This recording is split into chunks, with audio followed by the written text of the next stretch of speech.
Hi, everyone. Welcome to the Entropy Podcast. I'm your host, Francis Gorman. If you're enjoying our content, please take a moment to like and follow the show wherever you get your podcasts from. Today, I'm joined by Matthew Dunn, a former MI6 intelligence officer. Matthew is a well known author, known for novels such as Ben Sign and Spycatcher. He's the co founder of D2 Spy Cycle, a company that focuses on delivering in person spy leadership programs to corporate executives. And it's very nice to have him here with me today. How are you today, Matthew? Very well. Thank you, Francis, for having me on your show. I was looking forward to this. I know your business partner Robin Dreek was on before, so I thought it was a natural pivot to bring yourself on as well to get two sides of the coin, Matthew. My Um, thanks. Matthew, I'm always intrigued when I talk to intelligence officers, ex-intelligence officers, how they got into that field, or was it something that they've always kind of aspired to? Could you give me a little bit about your background story and what led you into the path that landed you in MI6? Yeah, it's all changed now for MI6. Now it's all open application. MI6 has got a website and one can apply and state interest in MI6 itself. But in my time, that didn't exist at all. It really was a case of they approach you. And that was largely done through talent spotters, almost entirely positioned within universities spread across primarily the United Kingdom. And that's what happened to me. I was approached in the second year of my undergraduate studies. I was at the time doing some academic work with one particular professor.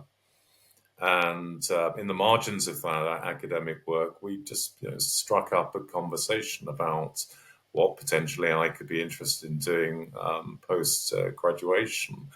And at the time, I was sort of loosely interested in government work, and particularly with an inflection on foreign affairs. And I mentioned that. And we had a series of just ongoing conversations that were picked up and then dropped and picked up again. And this lasted for, I think, probably at least a year. It was a sort of courtship, essentially, during which, by the way, it became quite clear, both to me and no doubt to him, that we both knew what we were talking about, but neither of us articulated it. And it culminated, and I'm obviously bullet pointing here what happened, but it culminated in him saying, well, listen, and this was, I think, probably sort of beginning-ish of my third year of studies. I've got some people in London, Matthew, that I think you should meet. And my response to that was yes, I'd be delighted. And so I went down to London and went to this very salubrious building in central London and met some very nice people. And their opening question to me was, well, before we go any further, do you know who you're talking to? And my response to that was, yes, you are the Secret Intelligence Service, MI6. And their response was, yes, we are. So now we can have an open conversation. And that's what happened. And I then went through the whole selection process for MI6, which was further interviews, cognitive tests, 2 day selection, assessment centers, more interviews. And then, even at the point of them saying to me, well, we'd like to offer you a position, then I had to go through the develop vetting process, the security clearance, which, as you probably know, takes forever because it is the highest level of security clearance in the UK. And so a very long, tough process within which, of course, I could have failed at any stage because it was a pass or fail process and it's exceptionally rigorous, tough to get through.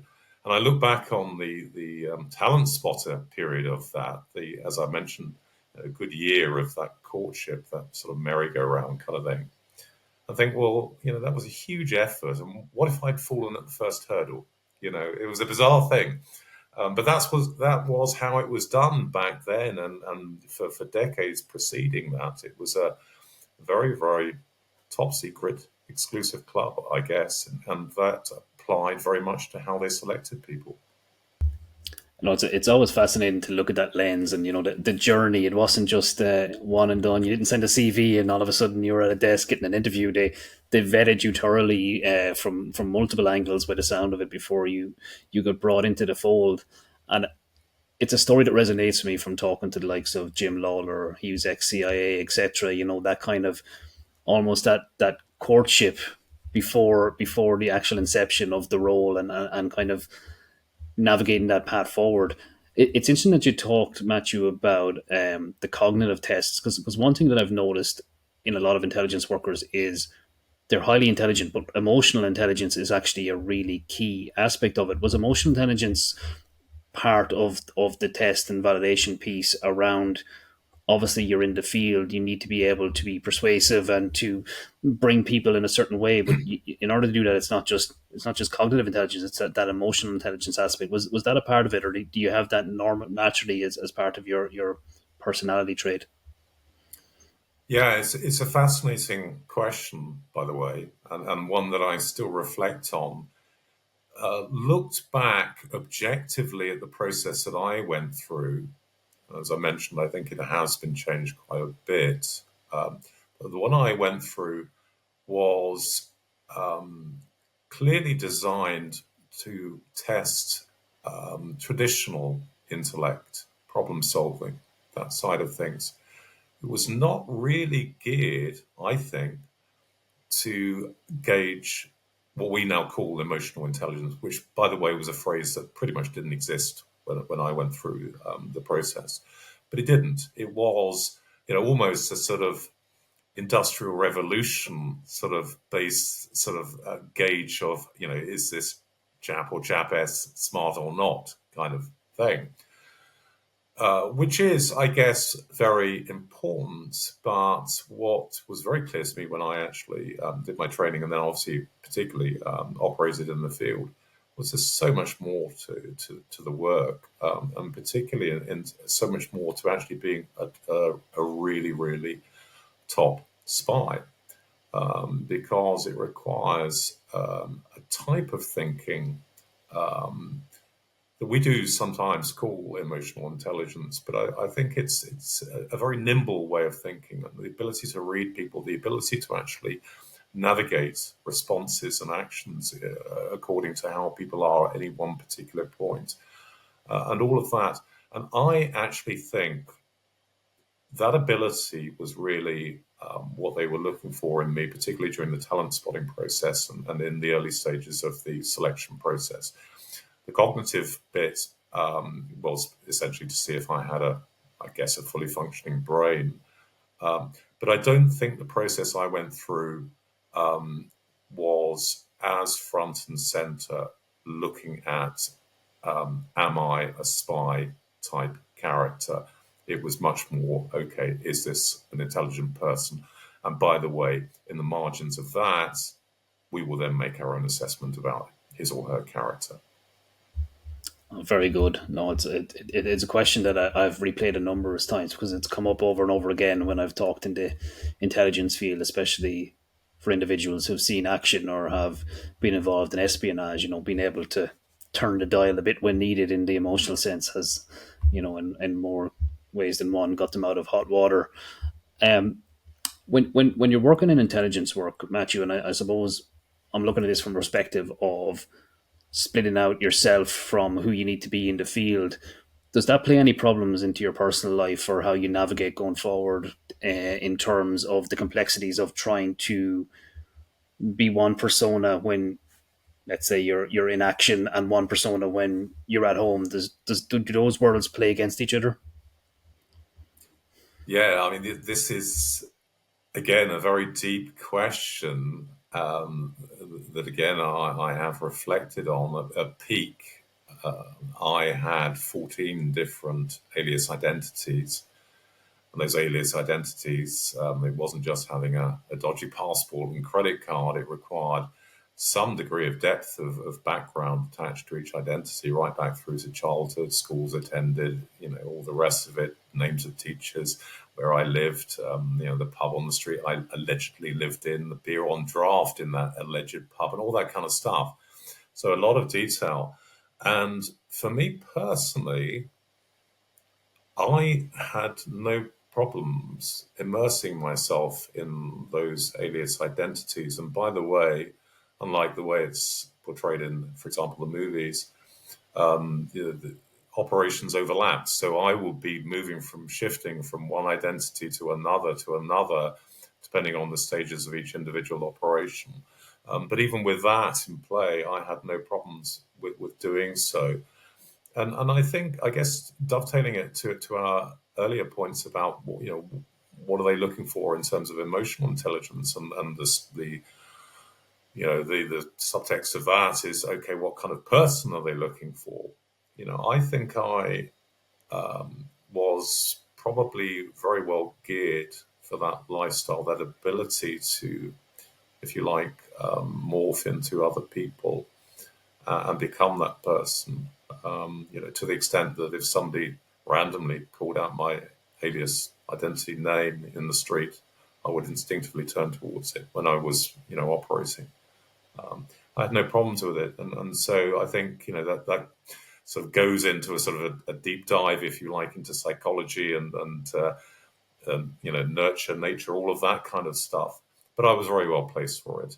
To your point about the impacts on my private life, again, that's a complex position because, for example, my return to base, if such a thing existed, typically was London, and encapsulated by a head office in Vauxhall Cross, obviously, but London. But it's worth noting that London for me was not a safe place either. The epicenter of espionage to a large extent. And so even when I was returning from overseas trips and I was traveling a lot, I was still to a large extent operating when I was in London.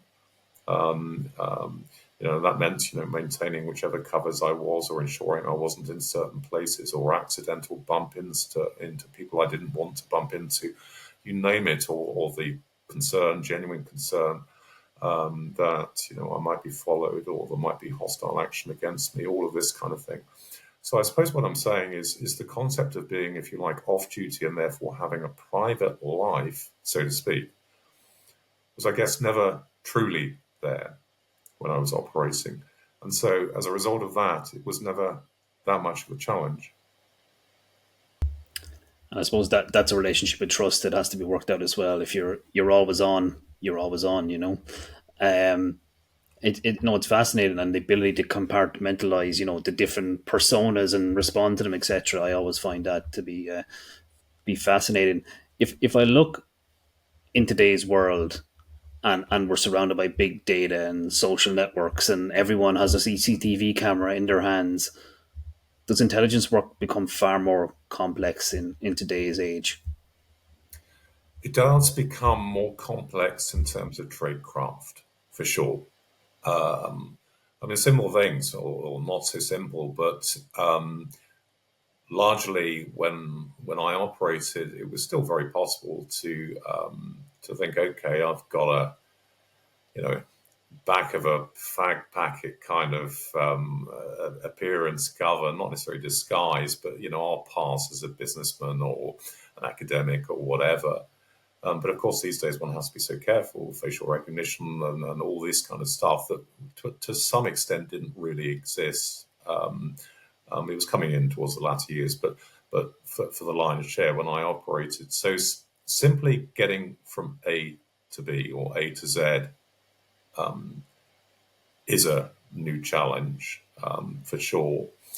And that applies, by the way, not just to the intelligence officers like me who are going somewhere, but also to our foreign agents that typically we were trying to meet. So they would have their own security considerations that would mirror what I've just said. So that side of things. However, the bigger picture in terms of end game, what was it that people like me were trying to do? Well, it was always about human intelligence. So it was always about the secrets that people have locked inside their heads and will never trust anything electronic. That has not changed. But certainly the practicalities, the logistics, that has brought with it some new challenges. But then again, we work around those challenges.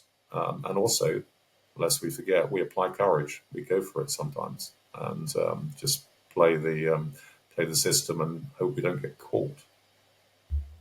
The human angle you talked about there, and the knowledge is in the mind, and that still persists today. When I look at our modern world, a lot of the time the easiest part to compromise from a security perspective is the individual. And something Jim Lawler said to me in our conversation has stuck with me ever since. He said he never recruited a happy person. So if you've got an insider threat in your organization, is your company doing the right things to keep its employees on board and keep them happy and keep them motivated, or are you disenfranchising those people and therefore creating threats by default? Have you got any? I know I'm throwing this one out there from a different lens. Jim was ex-CIA, but does that resonate with you as well, Matthew? It resonates, and it's making me smile. I mean, do I wholeheartedly agree with Jim? On principle, no, because he's ex-CIA. But jesting aside, I think that the thrust of it, though, is correct, and that is motivation. In MI6, we would look at three things. Forget other acronyms on here's public stuff. There were three things, which would be access, security, and motivation. Access, when we look at somebody, what access do they have to secrets, top secrets, that genuinely we need. Secondly, security around the operations, security pertaining to the intelligence officer, people like me, to any foreign agents' assets that we are using, but also security in relation to, well, if the operation gets compromised, what is the potential fallout for the likes of HMG or our allies, both. But the motivation side of things, I think, is the core of it. What motivates people?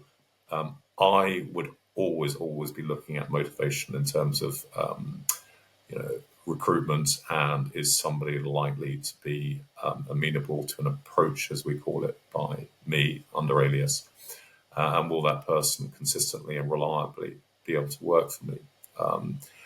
But where I slightly depart perhaps from Jim is that I when it comes to motivation, in MI6 we would keep an extremely open mind as to what potentially can motivate somebody to spy on our behalf, to work productively. And if we take a step away from espionage to working in the corporate world or whatever, motivations to do well or otherwise can vary enormously. There can be typical ones such as pay and promotion and status, etc. But there could be other things in play as well. And so I think we should be very flexible when we look at motivations, because people can draw on different motivations to achieve the same level of success. So that is a huge important one. And if, again, taking a step away from the secret world, so to speak, for employers or people in any position, of influence within an employer situation, I think it's always crucial to consider, okay, what is going to motivate this person? What is going to encourage this person to do well in their position, or perhaps to exceed in their position, but not necessarily draw on one component. Be open-minded as to what could be in play here. I suppose that leads me nicely into your new company, D2 Spy Cycle, with Mr. Robin Dreek. What lessons are you taking from the intelligence field and applying that are useful to executives and their counterparts in business? What can you enrich those individuals with that they may not get elsewhere? Yeah, Robin, ex FBI, primarily counterintelligence. He was latterly head of the behavioral analysis program. He and I, we dovetailed beautifully together because, I was the spy, he was the spy catcher, essentially, and all the rest of it. But it occurred to both of us, we have such a depth of experience, in particular in what we call, or what is known as, the spy recruitment cycle, which is a series of stages that are applied by trained officers in the secret world. And it occurred to us that that would be hugely valuable to people in the corporate world, because the thrust of it is forging alliances. One of the major recurring concerns that I and Robin were hearing from primarily C-suite individuals was the lack of communication between individual silos within the corporate world. Understandably, heads of department or heads of division or whatever are very focused on their patch. And they are motivated and they are rewarded accordingly there. But at the board level, of course, one has a more holistic view, a more bottom line view, and the lack of communication between those silos, and also not just internal but also external to crucial potential interlocutors. That is currently a blockage, and Robin and I know how to unblock that. So we have put together D2, a suite of programs, 4 programs we offer a year to corporates, which is a 3-day program taking corporate executives through the spy recruitment cycle. To our knowledge, no one else is doing this. It's incredible to the way you've taken that work and kind of extrapolated to business. But it's something I see a lot is work in the intelligence field actually fits quite nicely into different disciplines in business, whether it's cybersecurity or leadership, etc. What is the most important trait you took out of your time in MI6 that has consistently stood with you in business? Oh, I mean, there are many, but one I firmly believe in, which is that is the art of the possible. I firmly believe that sometimes what we perceive to be impossible is actually very possible. So I, as an individual, am drawing heavily from my time in MI6, know that so much can be achieved. And so very little actually in life, for me personally, becomes an obstacle. I will always think, no, this is surmountable. This can be achieved.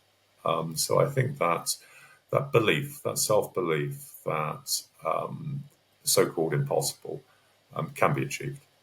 That is one key thing.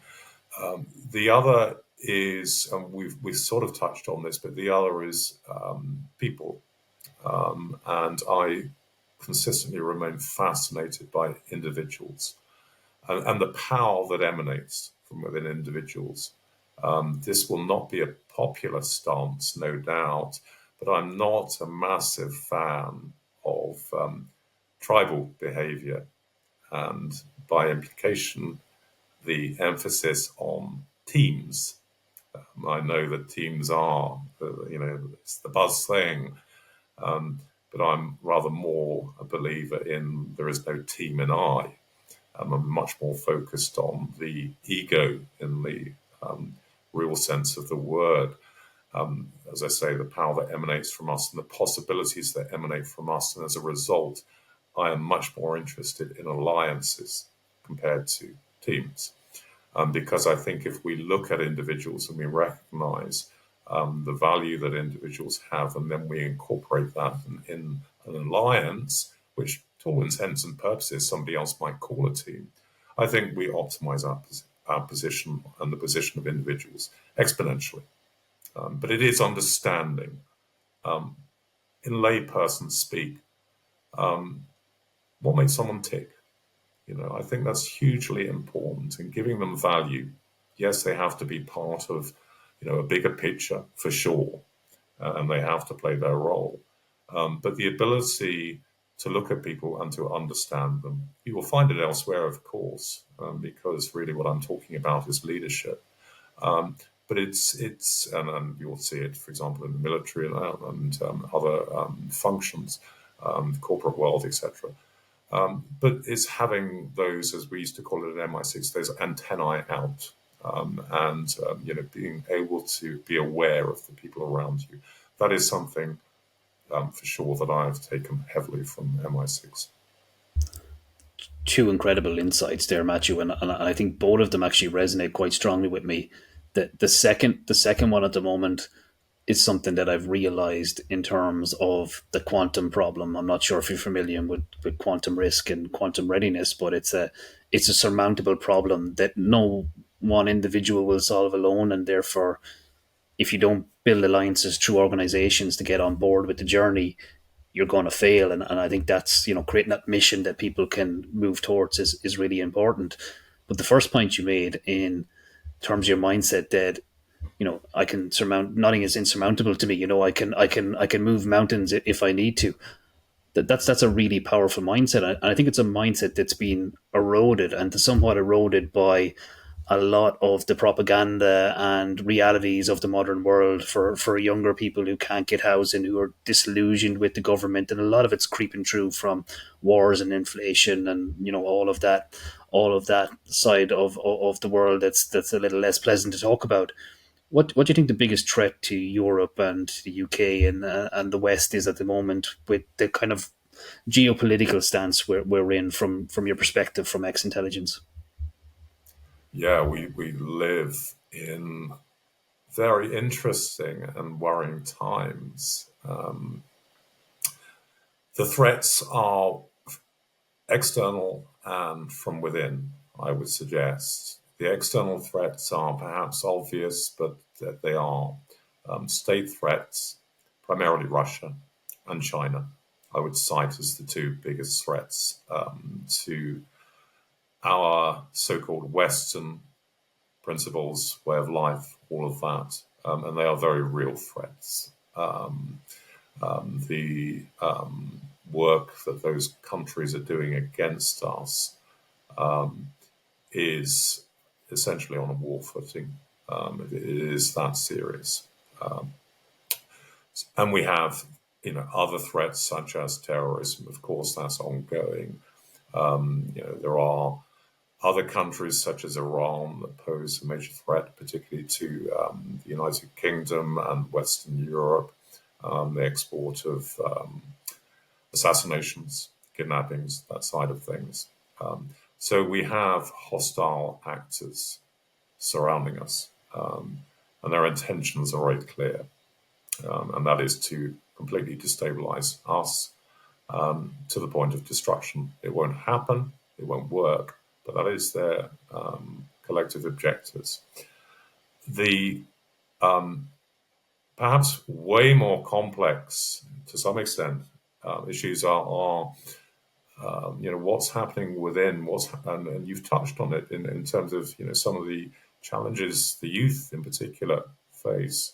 But it is essentially the changes, the transformations to our way of life, the ascension, obviously, of technology.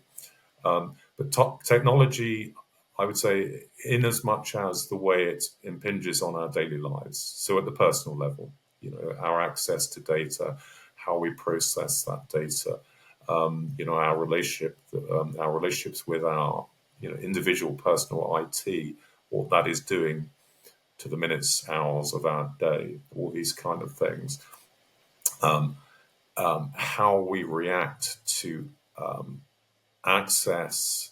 vast access of information, news, and other things from all different quarters, different categories of reliability, all of that kind of stuff.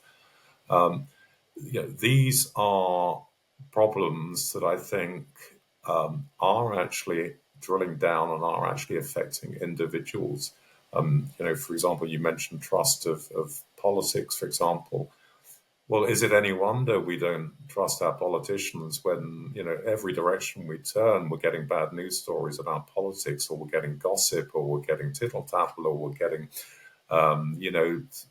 information that may or may not be true or whatever. The end result is, okay, who do you trust at the end of this whole process?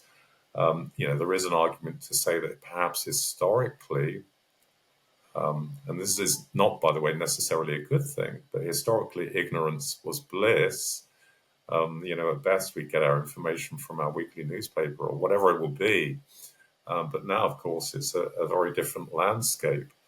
And the consequences are quite clear. I genuinely do worry, particularly for the youth, but not exclusively for the youth, about the effect it's having on their general mental health and well-being.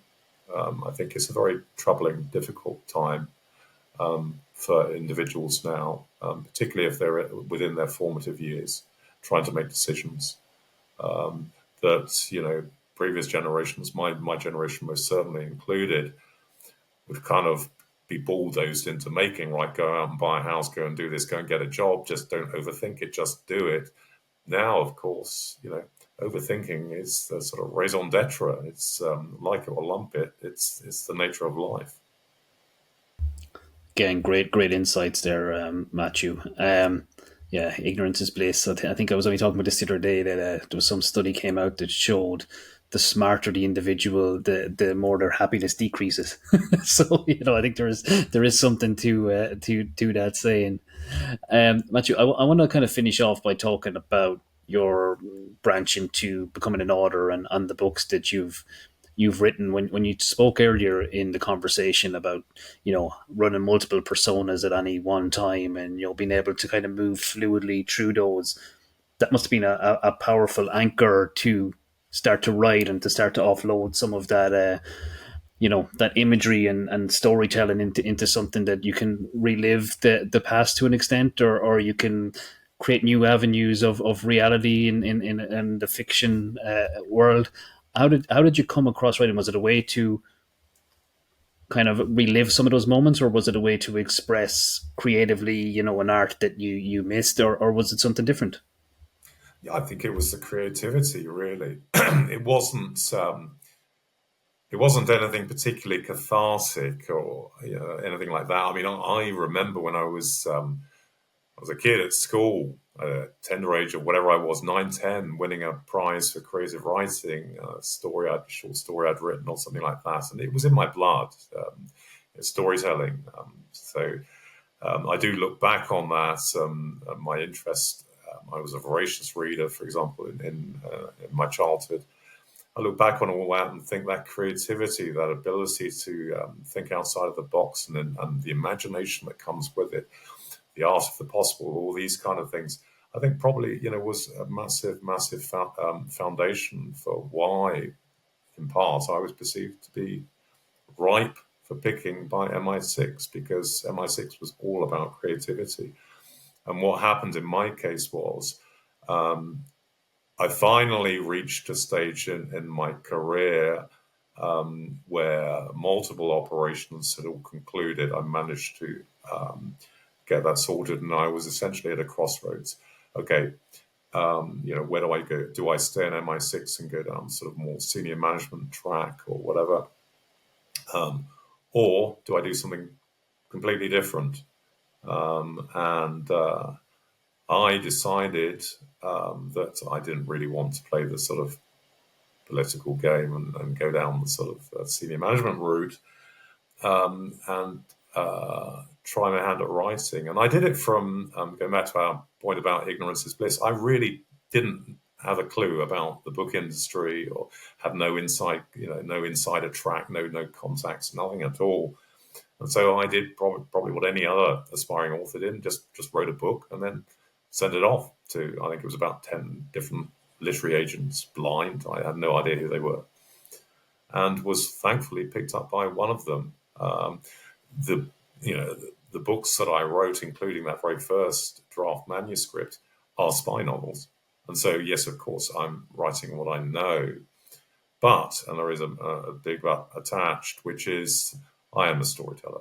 So I am starting with a blank sheet of paper, thinking to myself, what will make a good story?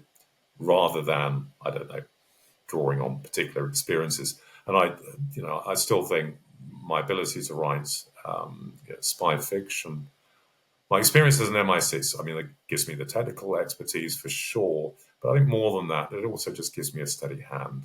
It means that when I envisage a particular scene or whatever, or try and get in the head of a particular character, I kind of feel confident with it because I know how that feels. And so that's what it is. But I still have to do the hard graft of conjuring up a story that is sustainable over a full novel. So there's no shortcuts there. Sure. No, there's not indeed, and no, that's great. Again, thank you for sharing that with me, Matthew. Before we finish up, have you any advice for somebody who might be aspiring to get into intelligence work? What they should do or start? Is it a lot to do with, like you mentioned, reading, and that's interesting because a lot of people I've talked to in this field were avid readers all their life, and studied books on novelists that wrote about tradecraft, etc., and that formed part of it. But have you got any advice for someone who may be thinking of a future career in the intelligence field? Yeah, I mean, firstly, I think in terms of the intelligence field, that is actually quite a broad field, and it depends for your listeners. Depends obviously which country they're listening from, what nationality they are. But let's take the UK as an example. To apply to any of the UK intelligence agencies, one has to be a British citizen. But the options are my former employer, MI6, this MI5, the security service, this GCHQ, signals intelligence, and then there's police intelligence units, army intelligence units. The same would apply if one was an American looking at the American agencies, far more so over there. French, German, you name it, the list goes on. So I think firstly, one would need to drill down into what particular aspect of intelligence work is interesting. And that will help define a target organization to look at. I think, but then in terms of if indeed there is any preparatory work, which I would question, by the way, one doesn't need to be an expert in, for example, espionage history and know the ins and outs of it, because any intelligence organization, agency, whatever, that's looking to recruit somebody is not looking at their knowledge of spy work. They're looking at the individual and thinking, okay, can we train this person and then can we make them into a spy? So I think broader things are more important. For example, curiosity is very important. And if one is curious, one reads books. So the book link is there, but I don't think reading books in its own right is the answer. I think that just having that innate curiosity is more important. Curiosity in places and also obviously people, I think is very important. Also, not to be too hard on oneself. It's tough to get into the world of intelligence. Expect knockbacks. So have plan Bs and Cs in place. If I can't get into, for example, MI6, okay, why don't I consider the Metropolitan Police Intelligence Unit or military intelligence or whatever? So be open-minded about the possibilities if one is particularly interested in intelligence work in general terms. But I think some of the obvious truisms do well in academic work and persevere. Make sure one's an all-rounder in terms of other activities and things like that. But also stick to being yourself as well, because there is no one-size-fits-all in my experience of becoming a spy. So just optimize your own personality, your own character, and do not become somebody else. Plenty of time to become someone else when you actually become a spy. But to get recruited into the organization, just be the best example of yourself, essentially. Wonderful advice, Matthew. And look, thanks very much for coming on. I really enjoyed the conversation. I hope the listeners got a lot out of it too. But have a great day, and it was great talking to you. My pleasure. Thank you.